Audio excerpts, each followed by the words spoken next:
बहुत दुख है सर, हम थक गए हैं सर, मैं बहुत थक गई हूँ। भले कोई भी फैसला कर ले, मैं बहुत थक गई हूँ सर। इंसान खसारे में है, सिर्फ वो लोग जो चार चीजों पर अमल करते हैं, सिर्फ ये शख्स खसारे में नहीं है। सब मेथड कि दो इंसान करोड़ों लोगों में भी उनके फिंगरप्रिंट यकसा नहीं हो सकते।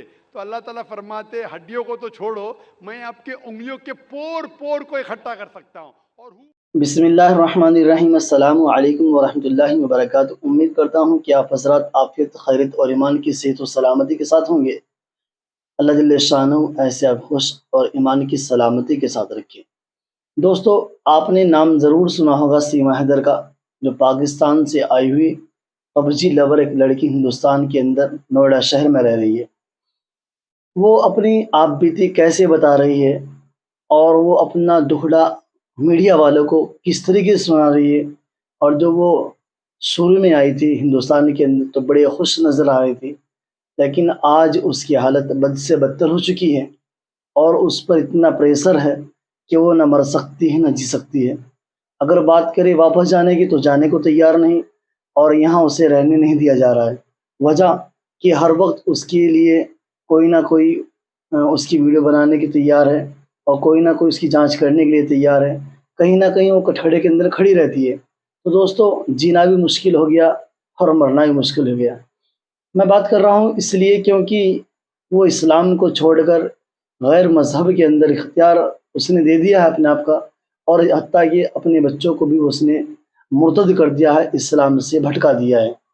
इस्लाम के अंदर जो लोग आते हैं, अल्लाह ने उनका मकाम क्या रखा है, और जो इस्लाम को छोड़कर ज़िंदगी गुजार देते हैं उनका इस दुनिया के अंदर क्या मकाम रहेगा और आखिरत में उनके साथ क्या होने वाला है, हम सुनेंगे डॉक्टर जाकिर नाइक की ज़बानी। तो दोस्तों, चलिए आपका वक्त ज़ाया न करते हुए हम आज का टॉपिक शुरू करते हैं।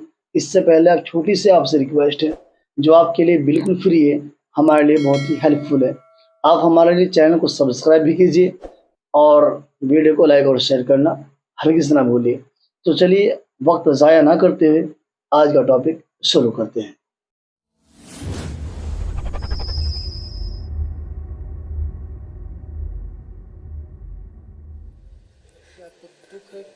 बहुत दुख है सर, हम थक गए हैं सर, मैं बहुत थक गई हूँ।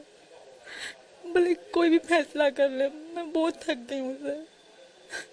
एक साथ मेरे साथ जब सचिन यहाँ बैठे होते हैं तो मैं बहुत खुद को बहुत ताकतवर समझती हूँ। आज वो मेरे साथ नहीं है। नहीं, आप रोइए मत कि आपको इस बात का दुख है कि आपकी वजह से सचिन और उसका परिवार मुश्किल का सामना करना पड़ा, ये इस वजह ये दुख है। बिल्कुल दुख है, और मेरे पति को इस बात का दुख है कि उनके कारण, उनकी वजह से मैं और मेरे बच्चे तेजी सुनते रहते हैं। कभी वहाँ भागते हैं, कभी उनकी डांट, कभी उनकी बात। उनको इस बात का दुख है तो मुझे उनसे ज़्यादा इस बात का दुख है। मेरा सचिन भोला है सर, वो इतना बर्दाश्त नहीं कर पाएगा। फांसी की सजा दोगे कबूल है, जेल डालोगे कबूल है, अब बस कर दो। जो भी सच था मैंने सब बता दिया। अगर कोई छोटी छोटी बात तक भी जाएगा, अगर मैं इतना भी झूठ बोलती हूँ तो मुझे ले जाओ, फांसी दे दो, पर मुझे ना पाकिस्तान जाने की बात की जाए। सचिन मेरे पति वो बीमार हैं, मैं खुद बीमार हो गई हूँ, मैं थक गई हूँ सर। बोल बोल के एक एक को बोल मैं थक गई हूँ। अल्लाह ताला फरमाते सूरह अल असर में, सूरा नंबर 103 आयत नंबर 1, 2, 3, अल्लाह ताला फरमाते वल अस्र इन्नल इंसान लफी खुस्र इल्ला लज़ीना आमनू व अमिलुस सॉलिहाती व तवासौ बिल हक़्क़ि व तवासौ बिस सब्र। अल्लाह ताला ज़माने की कसम खाते हैं और कहते हैं कि आदमी खसारे में है, इंसान खसारे में है, सिर्फ वो लोग जो चार चीज़ों पर अमल करते हैं, सिर्फ ये शख्स खसारे में नहीं है। सबसे पहले ईमान, फिर अमल सॉलिहात, अच्छे अमाल, नंबर 3 वतवासौ बिल हक़, लोगों को हक की तरफ बुलाना, दावत देना, गैर मुस्लिम को हक की तरफ बुलाना और इस्लाह करना मुसलमानों के साथ। नंबर 4 वतवासौ बिस सब्र, कि लोगों को सब्र की तरफ बुलाना। इस सूरे से हमें यह पता लगता है कि कोई भी इंसान को जन्नत में जाने के लिए चार चीजों की जरूरत है कम से कम। एक है ईमान, दूसरा अच्छा अमाल, तीसरा है दावत देना गैर मुस्लिम को इस्लाम की तरफ बुलाना, और चौथा नंबर है लोगों को सब्र की तरफ बुलाना। अगर इन चारों में से एक भी चीज की कमी है तो सूरह अल असर के हिसाब से आप जन्नत में नहीं जाएंगे।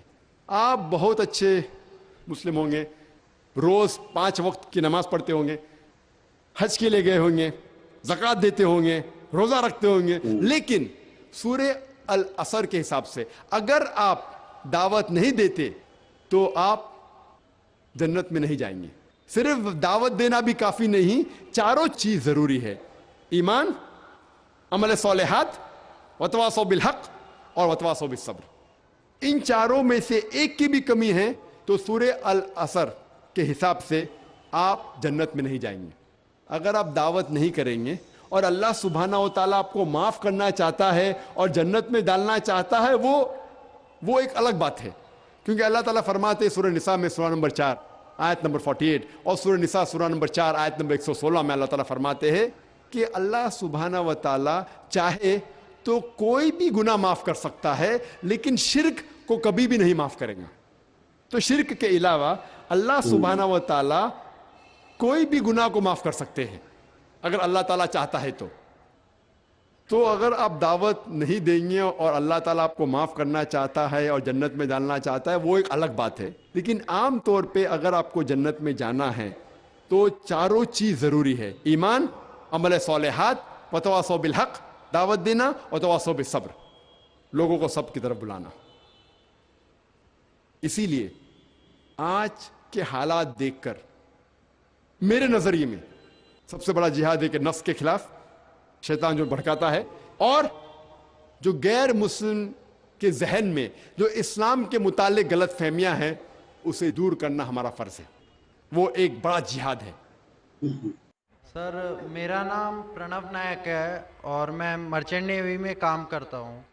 मेरा सवाल ये है कि अकॉर्डिंग टू कुरान ये कहा जाता है कि जब क़यामत का दिन आएगा तो उस वक्त अल्लाह जब सबको फिर से उठाएंगे तो कहा जाएगा कि अपनी कब्रों से उठो। तो हम हिंदुओं का क्या होगा, क्योंकि हमारी तो कोई कब्र नहीं होती। भाई साहब का सवाल है कि वो कहते हैं कि क़यामत के दिन जब अल्लाह ताला वापस से हमें दूसरी ज़िंदगी देंगे तो कहेंगे अपने कब्रों से उठो। हिंदू भाई साहब पूछे कि हिंदू लोग तो कब्र में दफनाए नहीं जाते, हिंदू बच्चे दफनाए जाते ना। हिंदू बच्चे, हिंदू मजहब में छोटा बच्चा है उसको जलाया नहीं जाता, उसको दफनाया जाता है। फिर भी कई मुसलमान हैं जो डूब के मरते हैं, जो जल के मरते हैं, उनको भी दफनाया नहीं जाता है, जिनकी हमें मिलती नहीं। ये जब अल्लाह ताला कहेंगे कि फिर से हम जिंदगी देंगे, जरूर नहीं कि आप कब्र में से ले आ जाएंगे। जो भी इंसान मर चुका है उसके नई जिंदगी दी जाएंगे। कुरान मजीद में अल्लाह ताला फरमाता है कि अल्लाह उसमें जान डालेंगे, फिर मौत देंगे, फिर से जान डालेंगे। तो अल्लाह जान डालेंगे, चाहे वो कब्र में है, चाहे जलाया गया है, चाहे डूब गया है, जो भी हालत में है अल्लाह उस इंसान में फिर से जान डालेंगे।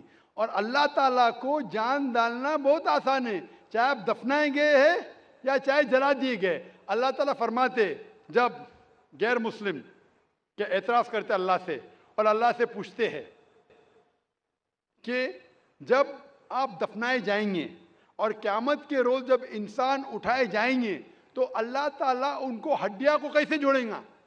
जैसे आप पूछ रहे ना, अल्लाह ताला जो कब्र में उनको उठाएंगे, हम कब्र तो नहीं गए।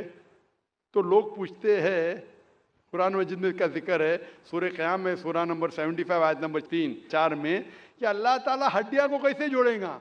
तो अल्लाह ताला फरमाते हैं अल्लाह हड्डियाँ को ही नहीं जोड़ सकता है, आपके उंगलियों के पोर पोर को जोड़ सकता है। उंगलियों के पोर पोर। आप सोचते होंगे अल्लाह ताला क्यों कहता है क्या उंगलियों के पोर पोर को जोड़ सकता है। आज की साइंस ये कहती है, सर फ्रांसिस गोल्टिन एक साइंटिस्ट है जो सन 1880 में एक डिस्कवरी किए कि फिंगर प्रिंटिंग मेथड के दो इंसान करोड़ों लोगों में भी उनके फिंगरप्रिंट यकसा नहीं हो सकते। तो अल्लाह ताला फरमाते हड्डियों को तो छोड़ो, मैं आपके उंगलियों के पोर पोर को इकट्ठा कर सकता हूँ और हूबहू वैसे पैदा कर सकता हूँ। तो अल्लाह के लिए फिर से जान डालना बहुत आसान है, چاہے وہ انسان دفنایا گیا ہے یا جلایا دیا گیا ہے یا ڈوب کے مرا ہے، اللہ کو پھر سے جان ڈالنے میں، چاہے وہ مسلمان مرا یا ہندو مرا یا عیسائی مرا، اللہ کو جان ڈالنے میں بہت آسان ہے، کن فیکن، اور پھر سے ہمیں نئی زندگی دی جائیں گی اور پھر حساب کتاب کیا جائے گا، اور حساب کتاب میں اگر آپ اللہ کے احکامات پہ عمل کیے تو انشاءاللہ آپ جنت میں جائیں گے، اس دنیا کے امتحان میں سفلتا پائیں گے، لیکن اگر ان کے احکامات پہ آپ نے نہیں چلے، ان کے مطابق نئی زندگی بسر کرے تو آپ اس زندگی میں سفلتا نہیں پائیں گے۔ Hope the answer the question. تو دوستو، اگر بات کی جائے سیما حیدر کی، اور وہ یہ سمجھتی ہے کہ میں اسلام دھرم چھوڑ کر کامیاب ہو جاؤں گی، شاید دنیا میں کامیاب ہو جائے، چین سکون کہیں مل جائے، لیکن جو مرنے کے بعد ہر انسان کی یقین ہے کہ مرنا ہے، ہر دھرم کی کتاب کے اندر لکھا ہے کہ مرنا ہے، اور مرنے کے بعد دوبارہ زندگی، اس کا بھی بیان ہے۔ میں انشاءاللہ اس ویڈیو کے آخر میں اینڈ اسکرین یا پھر آئی بٹن یا پھر اس کے ڈسکرپشن میں انشاءاللہ دوسری ویڈیو لگا دوں گا، آپ اس ویڈیو کو بھی دیکھ لینا، اور اس میں یہ بات لکھی گئی ہے کہ اللہ جل شانہ انسان کو پیدا کیسے کر دیتے ہیں اور کیسے بنا دیتے ہیں۔ دوستو، یہاں کی زندگی تو کسی طرح سے بھی کٹ جائے گی، مگر جو آخرت کی زندگی لامحدود ہے، اس کے لیے دنیا کے اندر اس انسان کو بھیجا گیا ہے۔ اگر دنیا ظاہری اعتبار سے کامیاب ہوتی تو ہم سے بڑے جو لوگ دنیا کے اندر رہ رہے تھے وہ کامیاب ہو گئے ہوتے، اور ان کا نام ہمیشہ ہمیشہ یہاں دنیا میں روشن رہتا، اور وہ یہیں رہتے۔ مرنا کوئی نہیں چاہتا ہے، اور موت پھر بھی آ جاتی ہے۔ اس لیے دوستوں، ہم لوگوں کو یہاں رہنے کے ساتھ ساتھ وہاں کی تیاری کرنی ہے جہاں ہمیں ہمیشہ جانا ہے۔ بس آج کے لیے اتنا ہی کافی۔